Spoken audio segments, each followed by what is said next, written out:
Hello जी। कैसे हैं आप सब? आई होप आप सब अच्छे होंगे। तो आज हम लोग पढ़ेंगे क्रोमोसोम। क्रोमोसोम को हिंदी में क्या कहते हैं? गुणसूत्र कहते हैं। तो क्रोमोसोम के बारे में हम पढ़ेंगे। इसके पहले हमने सेल के बारे में पढ़ चुका है। सेल में जो सेल है, सेल का ये जो है ये न्यूक्लियस है। सेल जो है क्रोमोसोम केंद्रक में पाया जाता है। क्या है ये जो केंद्रक है? ये जो केंद्रक है इसी में क्रोमोसोम पाया जाता है। ये जो आप देख रहे हैं एक्स आकार को जो आप देख रहे हैं ये क्रोमोसोम है। ये केंद्रक में 10% क्रोमोसोम होता है और 90% इसमें प्रोटीन्स होते हैं। तो इस आर एन ए सॉरी ये जो आप देख रहे हैं ये क्रोमोसोम है। क्रोमोसोम को हिंदी में गुणसूत्र कहते हैं। मानव में 46 क्रोमोसोम होते हैं, 23 पेयर यानी 23 जोड़े होते हैं। तो मानव में 46 क्रोमोसोम पाए जाते हैं और यह न्यूक्लियस में पाया जाता है। आगे हम बात करें इसके फिगर की बात करें तो ये जो आप क्रोमोसोम देख रहे हैं इसको हम देखते हैं। ये एक सेल है। सेल के अंदर न्यूक्लियस है जैसा कि आपको बताया गया है, पहले वीडियो में आपको बताया जा चुका है। अब इसी में ये क्रोमोसोम है। ये क्या है? क्रोमोसोम का आकार इस आकार का होता है। इसके ऊपरी हिस्से को सेटोलॉइड कहते हैं। क्रोमोसोम के ऊपरी हिस्से को सेटोलॉइड कहते हैं और इसके निचले हिस्से को टेलोमर कहते हैं। टेलोमर का मतलब यहाँ पे ये है, टेल मीन्स होता है पूंछ। यह निचले हिस्से में लंबा और पतला होता है ऊपर की अपेक्षा, इसलिए इसे टेलोमर कहते हैं। इसमें कितनी भुजाएं हैं? इसमें आर्म्स कितने हैं? इसमें 4 आर्म्स होते हैं। किसमें? क्रोमोसोम में 4 आर्म्स होते हैं। अब इसके बीच में सेंट्रोसोम पाया जाता है। क्रोमोसोम के बीच में सेंट्रोसोम पाया जाता है। जो सेंट्रोसोम पाया जाता है, अब उसके बाद इसके एक हिस्से को यानी क्रोमोसोम के एक हिस्से को खींचा गया तो उसका आकार, उसको हम डीएनए कहते हैं। ये डीएनए को खींचकर उसका आकार बनाया गया। जैसा आप देख रहे हैं ये एक डीएनए है। ये डीएनए है। डीएनए के बाद क्या होता है? जो डीएनए होता है इसको और जब खींचा गया तो हमको जीन मिला। जीन किसे कहते हैं इसको हम समझते हैं।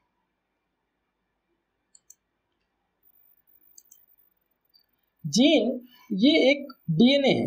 डीएनए के एक पेयर, एक राउंड जब डीएनए होता है उसका शेप कैसा होता है? उसका आकार ये है जैसा आप देख रहे हैं। उसका आकार ऐसे होता है, ये राउंड शेप में होता है, ऐसे से राउंड शेप में होता है। तो इसी को इसमें जो इसका एक पेयर होता है, समझते हैं, यहां से यहां तक की दूरी, जैसे आपको ये यहाँ पे चित्र में दिखाया गया है, इस दूरी को हम जीन कहते हैं। जो जीन होता है, एक जीन के अंदर 10, इसको हम आपको फिगर में बना के दिखाते हैं। ये एक डीएनए है। इस डीएनए का हम बनाते हैं, ये ऐसे एक डीएनए है। ये क्या है? एक डीएनए है। इसके अंदर इस पेयर को, यहां से इतनी दूरी को हम लोग जीन कहते हैं। इस जीन के अंदर, इसके अंदर 10 न्यूक्लियोटाइड, क्या होता है? न्यूक्लियोटाइड पाए जाते हैं। 10 न्यूक्लियोटाइड होते हैं हर जीन में। 10 न्यूक्लियोटाइड होते हैं। ये जो न्यूक्लियोटाइड होते हैं, इस न्यूक्लियोटाइड में, एक न्यूक्लियोटाइड में 4 पार्ट होते हैं। एक एडमिन, दूसरा थाइमिन, तीसरा ग्वानिन और चौथा साइटोसिन। अब इसको हम ऐसे समझ सकते हैं कि ये एक डीएनए है। ये एक डीएनए का यदि हम बनाते हैं तो इसमें न्यूक्लियोटाइड जो है, पहले ये यहाँ पे थोड़ा सा हम देखते हैं।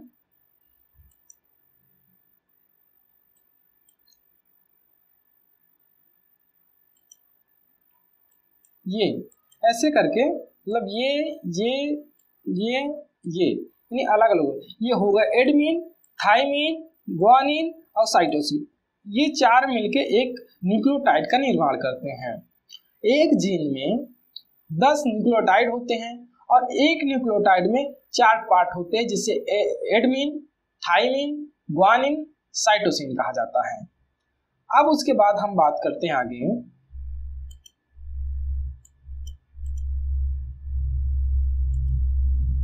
क्रोमोसोम जो है वो केंद्रक में पाया जाता है, क्रोमोसोम केंद्रक में पाया जाता है। क्रोमोसोम की खोज वाल्डेयर ने किया। जो क्रोमोसोम आप देखे हैं, इस क्रोमोसोम की जो खोज है वाल्डेयर ने किया है। डीएनए का पहला अवलोकन कार्लसबर्ग ने किया। डीएनए का पहला अवलोकन कार्लसबर्ग ने किया।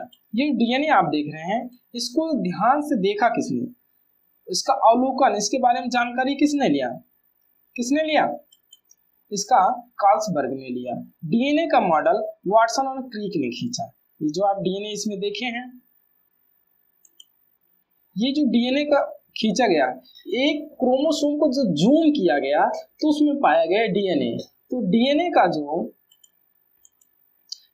जो अवलोकन है उसे कार्लसबर्ग ने किया, लेकिन डीएनए का मॉडल खींचकर वाटसन एंड क्रिक ने तैयार किया। डीएनए का जो शेप है, उसका जो मॉडल है, उसे वाटसन एंड क्रिक ने तैयार किया। जीन की खोज जॉनसन ने किया। जो आपने इसके पहले जो डीएनए होता है, बनाते हैं एक डीएनए, ये एक डीएनए है, इसमें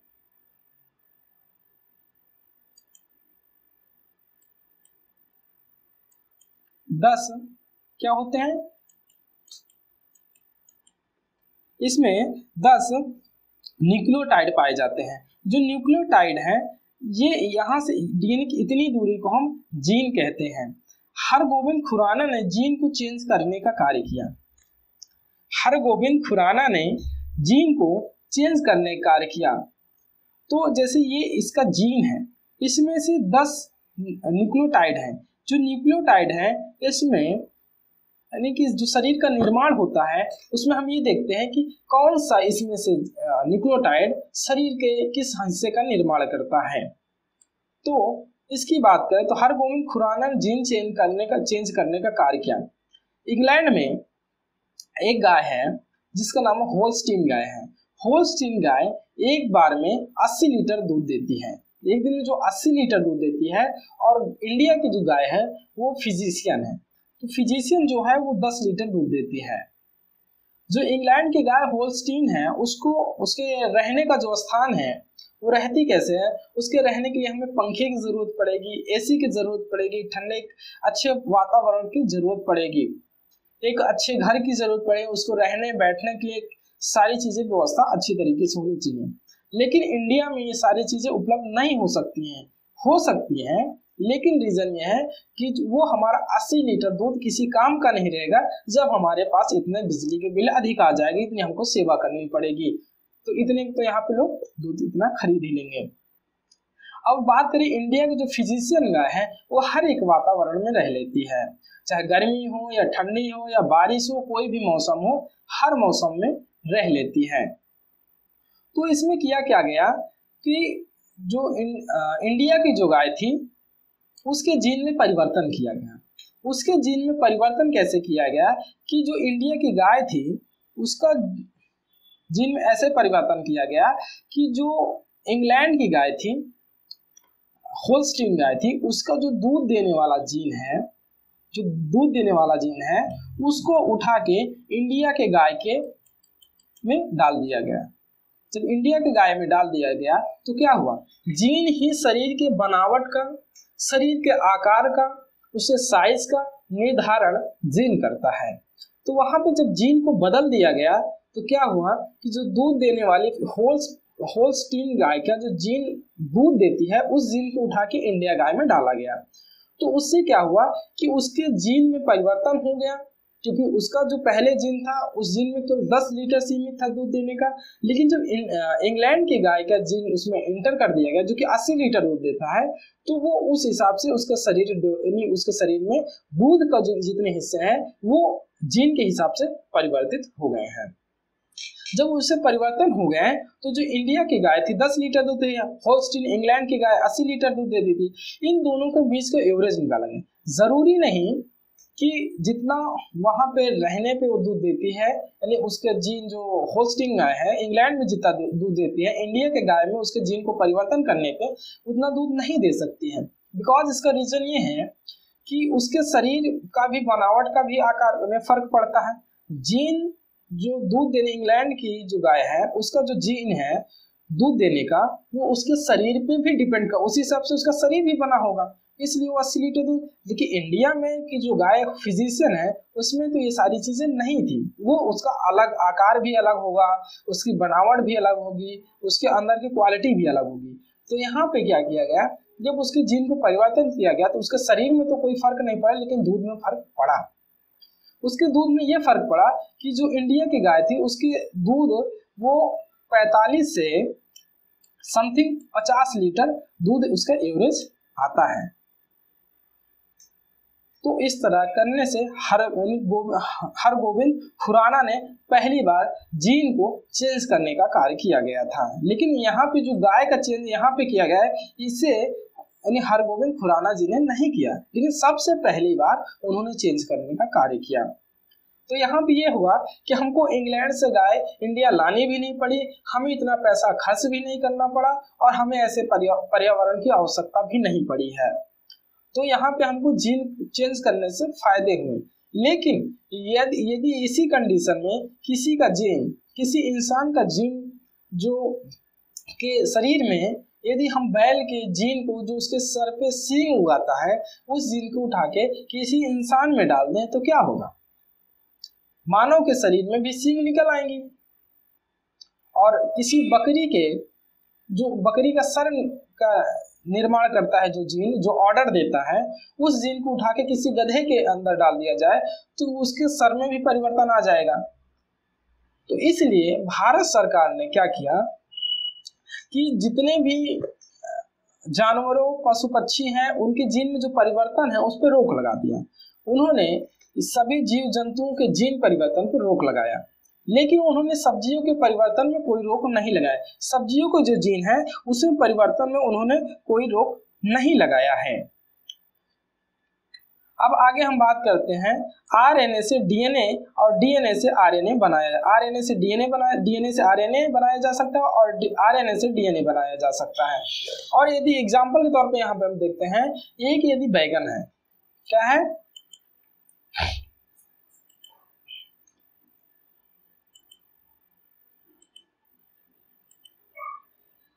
एक बैगन हम लेते हैं, ये एक बैगन का आकार है,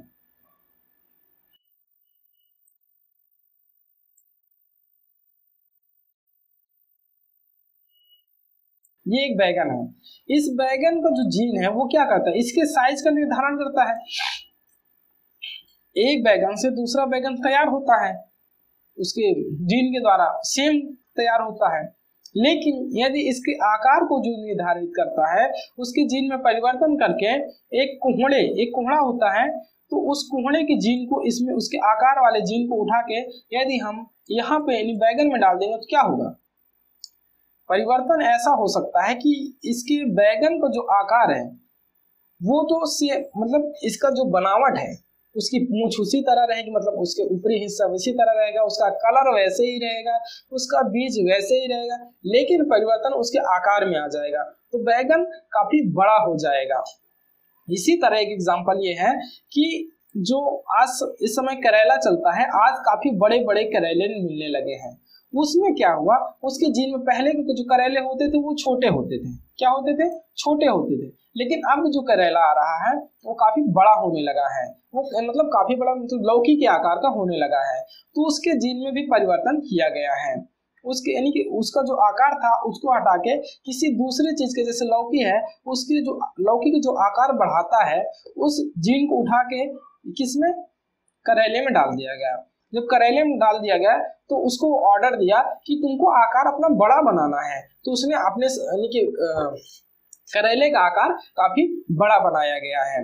यदि इसी तरह यदि इंसान में देखा जाए तो जैसे कि जो जीन होते हैं वो क्या करते हैं कि जैसे कि एक एग्जांपल पे देखते हैं, मानव, एक मानव के शरीर में क्या 22 क्रोमोसोम शरीर का निर्माण करते हैं, 22 जोड़े, और जो एक जोड़ा बचता है वो क्या करता है, लिंग का निर्धारण करता है।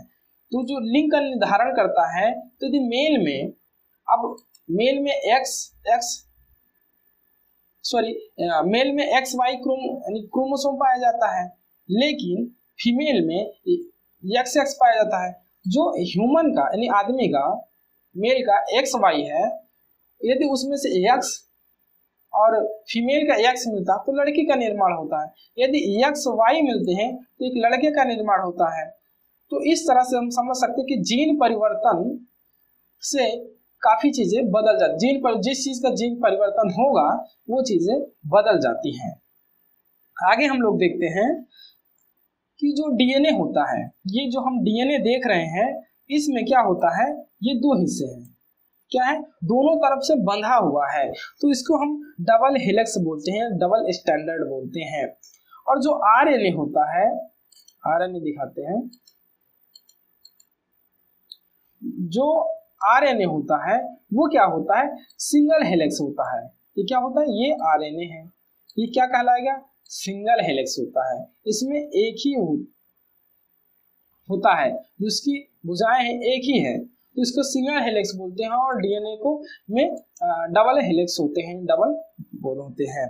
अब आगे हम बात करते हैं कि जो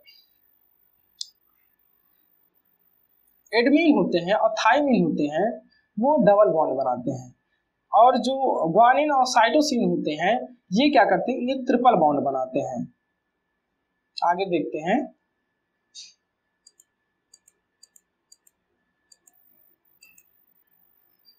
यहां तक हम लोगों ने पढ़ लिया है। अब हम लोग पढ़ेंगे डीएनए के एक टर्म को जीन कहते हैं, जैसा कि आपको पहले बताया गया, ये एक डीएनए है,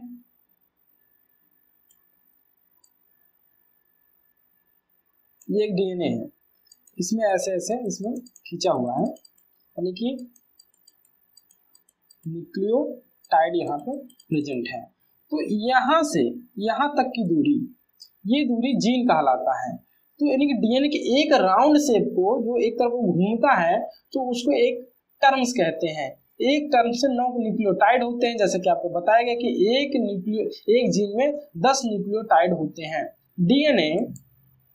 डीएनए की संरचना डबल हेलिक्स मॉडल होती है। न्यूक्लियोटाइड में एडमीन, थाइमिन, ग्वानिन, साइटोसिन होते हैं। ये जो डीएनए है, जैसे आपको पहले बताया गया, एक न्यूक्लियोटाइड होता है, ये एक न्यूक्लियोटाइड है। डीएनए के जो जीन है उसमें 10 न्यूक्लियोटाइड होते हैं, उसके एक न्यूक्लियोटाइड को हम बाहर निकालते हैं। जब बाहर निकालते हैं तो इसमें हम ये देखते हैं कि इसमें पहले एडमीन, फिर थाइमिन, फिर ग्वानिन और फिर उसके बाद होता है साइटोसिन। इस तरह करके एक न्यूक्लियोटाइड बनता है। तो इसमें 4 चीजें होती हैं, एडमीन और थाइमिन डबल बॉन्ड होते हैं, ग्वानिन और साइटोसिन ट्रिपल बॉन्ड होते हैं। एक जीन या एक टर्म्स की दूरी, यदि यहां से ये देखिए, ये जीन है, ये जो जीन है, यहां से एक जीन की जो दूरी है वो 34 एंगस्ट्रॉम होती है। इसमें 10 न्यूक्लियोटाइड होते हैं, जैसा बताया गया। 2 न्यूक्लियोटाइड की दूरी, ये एक न्यूक्लियोटाइड है, सेम ऐसे न्यूक्लियोटाइड 10 होते हैं एक जीन में। तो एक दूसरे से बीच की जो दूरी है 3.4 एंगस्ट्रॉम होती है। एक न्यूक्लियोटाइड से दूसरे न्यूक्लियोटाइड की दूरी 3.4 एंगस्ट्रॉम होती है। आगे देखते हैं, जो जीन होता है उसको ले जाने का कार्य कौन करता है, हम ऐसे समझ सकते हैं, जो जीन है यानी जेनेटिक इंफॉर्मेशन ले जाने का कार्य कौन करता है। तो जीन, जैसे कि हमारे सामने ऑप्शन आ जाता है, क्वेश्चन पहले देख लेते हैं। जेनेटिक इंफॉर्मेशन ले जाने का, यानी जेनेटिक इंफॉर्मेशन किस में पाया जाता है, तो एक क्रोमोसोम है। तो क्रोमोसोम में क्या क्या पाया जाता है, क्रोमोसोम होता है, उसमें डीएनए होता है, उसमें जीन होता है, उसमें न्यूक्लियोटाइड होता है। तो इसमें हमारे सामने ऑप्शन क्या आता है, सबसे छोटी इकाई यहाँ पे देखते हैं, जेनेटिक इंफॉर्मेशन इसी में होता है, लेकिन सबसे पहले इसमें हम देखेंगे सबसे छोटी इकाई कौन सी है। तो जो न्यूक्लियस है वो तो केंद्रक हो गया, केंद्रक के अंदर क्रोमोसोम होता है, क्रोमोसोम के अंदर डीएनए होता है, पहले क्रोमोसोम होता है फिर उसके अंदर डीएनए होता है। तो पहले न्यूक्लियस तो क्रोमोसोम से बड़ा है, और क्रोमोसोम से बड़ा सॉरी न्यूक्लियस क्रोमोसोम से बड़ा है और क्रोमोसोम से जो छोटा है वो डीएनए है। डीएनए से भी छोटा हमारे सामने एक ऑप्शन आ जाता है जीन। तो यहाँ पे जो इसका आंसर होगा वो जीन होगा।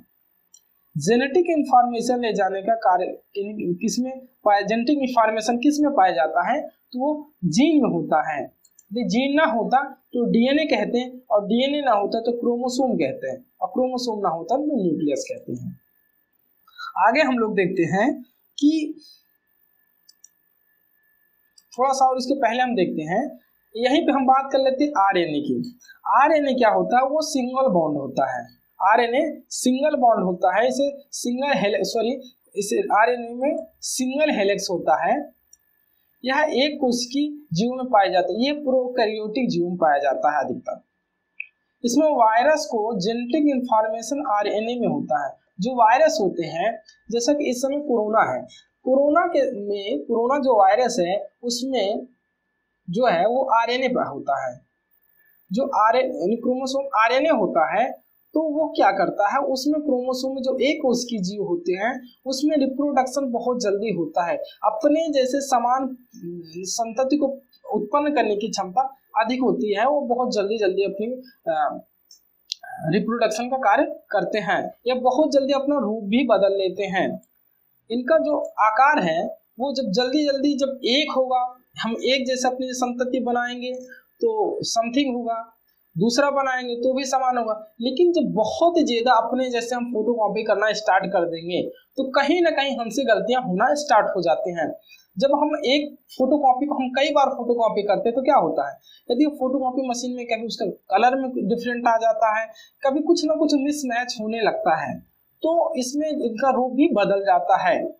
इसीलिए देखा गया कि अब तक में कोरोना वायरस जो होते हैं उसके 7 टाइप देखे गए हैं। कोरोना वायरस 7 टाइप्स के, क्योंकि उसके जीन में यानी वो काफी जल्दी रिप्रोडक्शन अधिक हो रहा है, जल्दी जल्दी परिवर्तन होता है। जब किसी इंसान को कोरोना हो जाता है उसके अंदर कोरोना वायरस इंटर कर जाता है, तो जो हमारा सेंट्रोसोम होता है वो क्या करता है, सेंट्रोसोम उसका मतलब फोटो कॉपी करना स्टार्ट कर देता है, और वो बहुत ज्यादा हमारे शरीर के अंदर अपने जैसे संतति को उत्पन्न करते हैं।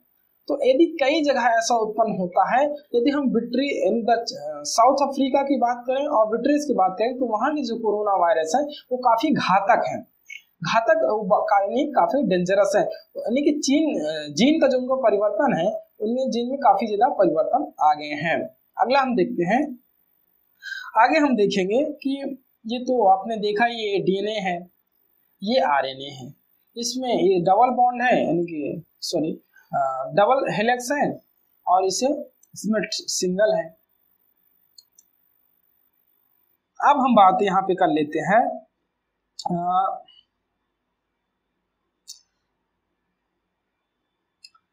डीएनए की। किसकी बात करते हैं, हम लोग बात करते हैं डीएनए की। आरएनए है, डीएनए है, लेकिन हम पहले बात कर लेते हैं डीएनए की। तो जो डीएनए होता है पॉलीन्यूक्लियोटाइड से मिलकर बना होता है। न्यूक्लियोटाइड से डीएनए बनता है, लेकिन पॉली मींस अधिक, एक से अधिक न्यूक्लियोटाइड से मिलकर डीएनए बनता है। जो डीएनए है उसके 2 पार्ट, एक न्यूक्लियोसाइड होता है, दूसरा फास्फेट होता है। जो फास्फेट होता है वो फास्फोरस तत्व में पाया जाता है।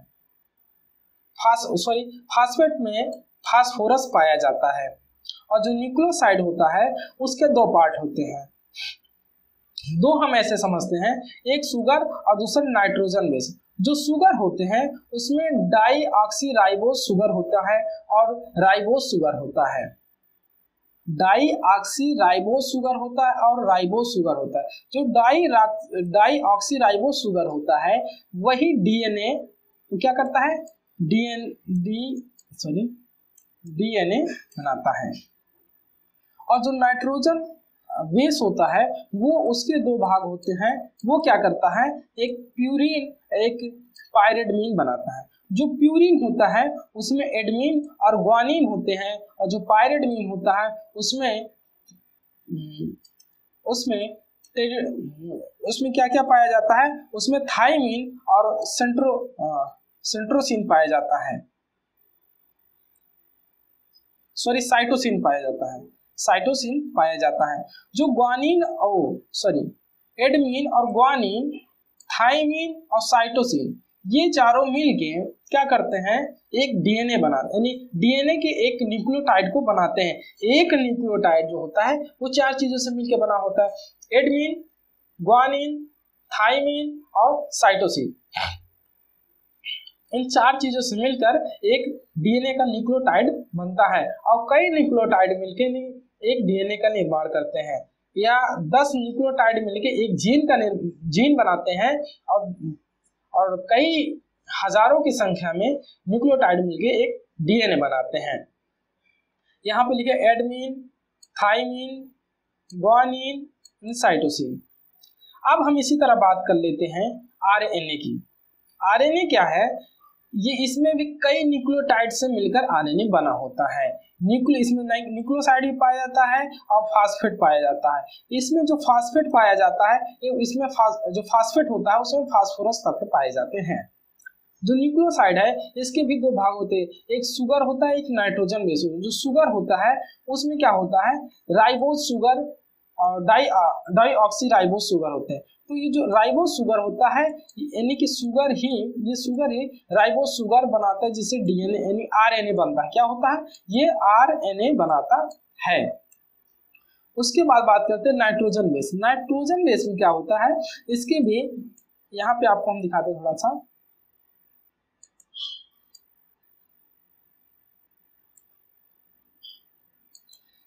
प्यूरिन जो होता है इसमें एडमिन, ग्वानिन, साइटोसिन होते हैं। इसमें थाइमिन एब्सेंट होता है, आरएनए के न्यूक्लियोटाइड में थाइमिन एब्सेंट होता है। और यह एक प्रश्न हमारे सामने बनता है कि किसके न्यूक्लियोटाइड में थाइमिन नहीं होता है, यानी थाइमिन एब्सेंट होता है। तो यह आरएनए के न्यूक्लियोटाइड में थाइमिन नहीं होता है, इसमें यूरेसी होता है। एडमिन, ग्वानिन, यूरेसी एंड साइटोसिन मिलके के आरएनए के एक न्यूक्लियोटाइड को बनाते हैं। तो यह प्रश्न आपको एकदम क्लियर होना चाहिए कि किसके न्यूक्लियोटाइड में थाइमिन नहीं पाया जाता है, तो वह है आरएनए। और एक प्रश्न ये हो सकता है कि किसके न्यूक्लियोटाइड में यूरेसी पाया जाता है, तो वो होता है आरएनए। एक प्रश्न ये कह सकता है कि किसके न्यूक्लियोटाइड में यूरेसी नहीं पाया जाता है, तो वो होता है डीएनए। इतना आपको क्लियर हो रहा है। आगे हम लोग देखते हैं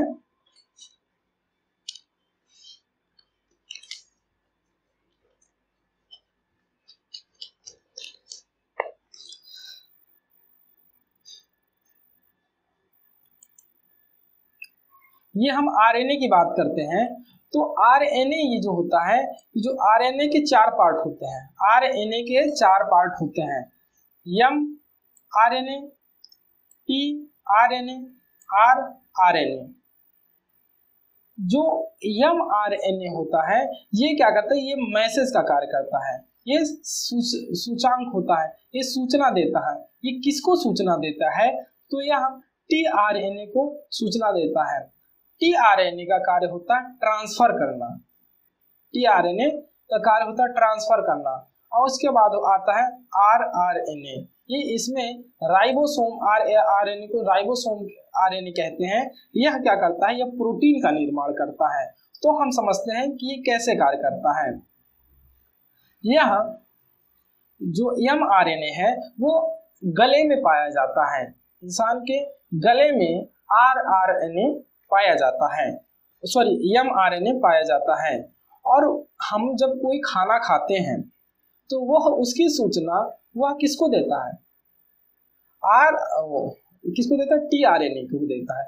टी आरएनए को ट्रांसफर आरएनए भी कहते हैं।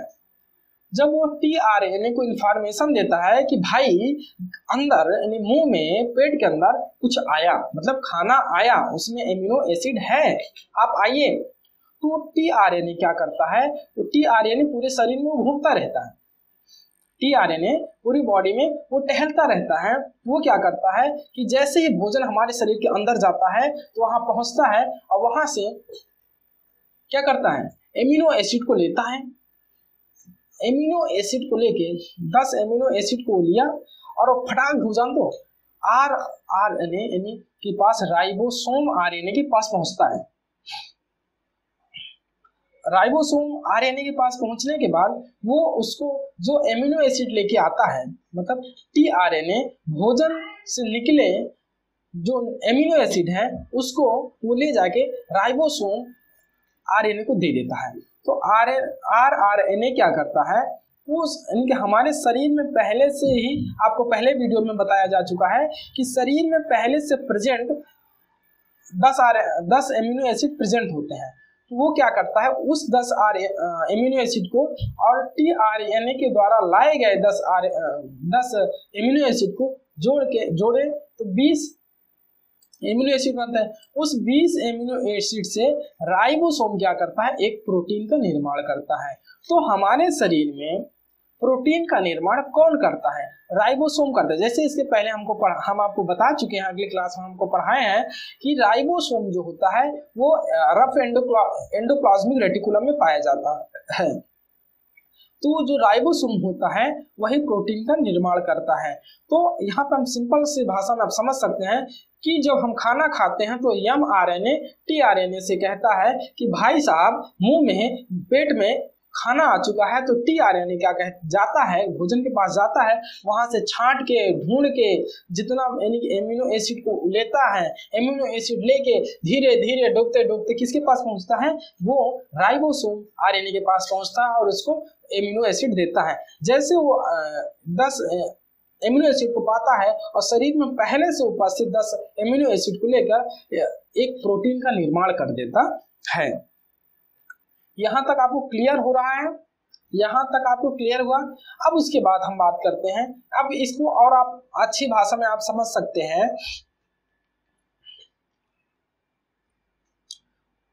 हम आगे आप बात करते हैं डीएनए। डीएनए से डीएनए जो बनता है, जब डीएनए से डीएनए बनता है तो उसको रेप्लिकेशन कहते हैं। हम डीएनए से डीएनए बना सकते हैं तो उसको हम रेप्लिकेशन कहते हैं। यदि हम डीएनए से आरएनए बनाते हैं, क्योंकि आरएनए डीएनए से आरएनए बनाया जा सकता है, आरएनए से डीएनए बनाया जा सकता है। तो डीएनए से जब हम आरएनए बनाते हैं तो उसको हम क्या करते हैं, ट्रांसक्रिप्शन कहते हैं। डीएनए से आरएनए बनाने की क्रिया ट्रांसक्रिप्शन कहलाती है। और जब आरएनए को डीएनए बनाया जाता है, आरएनए को डीएनए बनाया जाता है तो उसे रिवर्स ट्रांसक्रिप्शन बोलते हैं। क्या बोलते हैं, रिवर्स ट्रांसक्रिप्शन बोला जाता है। अब उसके बाद बात करते हैं आरएनए। आरएनए से प्रोटीन बनता है। जब आरएनए से जब हम प्रोटीन बनाते हैं, यानी राइबोसोम जो होता है जब प्रोटीन बनाता है तो उस क्रिया को हम क्या कहते हैं, ट्रांसलेशन कहते हैं। क्या कहते हैं, ट्रांसलेशन। उसने क्या किया, उसका परिवर्तन कर दिया, तो उसको हम क्या करते हैं, ट्रांसलेशन कहते हैं। तो यहाँ तक आपको एकदम क्लियर हो जाना चाहिए। तो यहाँ पे आप ये समझते हैं कि जो हमारे शरीर के अंदर प्रोटीन्स बनता है वो कौन बनाता है, राइबोसोम बनाता है। राइबोसोम कैसे बनाता है, तो शरीर में उपस्थित 10 एमिनो एसिड को लेता है और टीआरएनए द्वारा लाए गए 10 एमिनो एसिड को जोड़ता है जिससे एक प्रोटीन का निर्माण होता है। और जो टीआरएनए होता है वो उसको कैसे पता चलता है कि हमारे शरीर के अंदर कब कोई एमिनो एसिड आ गया, तो उसकी जानकारी mRNA मैसेज आरएनए देता है। आई होप मेरा वीडियो आपको पसंद आया होगा। यदि वीडियो आपको पसंद आया तो वीडियो को लाइक करेंगे। आज तक के लिए इतना ही, मिलेंगे नेक्स्ट क्लास में, तब तक के लिए जय हिंद, वंदे मातरम। और इस वीडियो का पीडीएफ पाने के लिए आप हमारे टेलीग्राम चैनल एक को ज्वाइन कर सकते हैं, जिसका लिंक वीडियो के डिस्क्रिप्शन बॉक्स में दे दिया गया है। और यदि